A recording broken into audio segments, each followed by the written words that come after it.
She's in Canada, where she was arrested in December. China says the charges are politically motivated. We urge the US to stop the unreasonable suppression of Chinese enterprises, including Huawei, and to treat them fairly and objectively. China will firmly defend the legitimate rights and interests of Chinese enterprises. With US-China trade talks due to begin shortly, let's get more from Dean Cheng. He's a senior research fellow at the Heritage Foundation in Washington, D.C. Dean, good to have you with us. The timing's not great, is it? The US Treasury Secretary Steve Mnuchin says the Huawei effort issue is separate to the US-China trade talks. But do you think it's going to overshadow proceedings? It's certainly going to have an impact, but I'm not so sure the timing is so bad. If you take a look at the U.S. Trade Representative's letter to the Chinese in November when the U.S. announced tariffs, the four key areas that were outlined really all come down to intellectual property issues, basically accusing China of unfairly trying to secure them.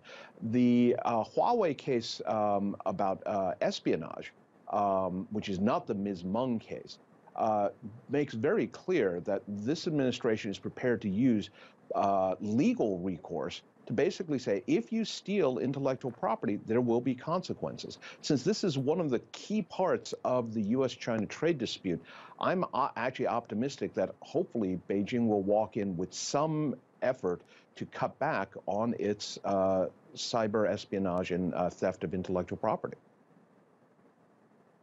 So as far as the talks themselves go, Beijing's negotiating team is now in Washington, D.C. How critical are these talks, and do you think the two sides are ready to make a deal?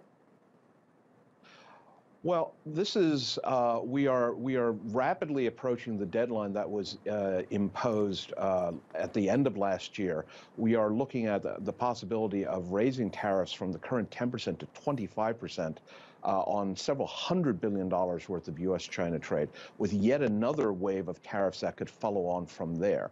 This is a real threat to the global free trade system, but at the same time, China's activities, as highlighted in the criminal indictment for Huawei, is very much counter also to free trade.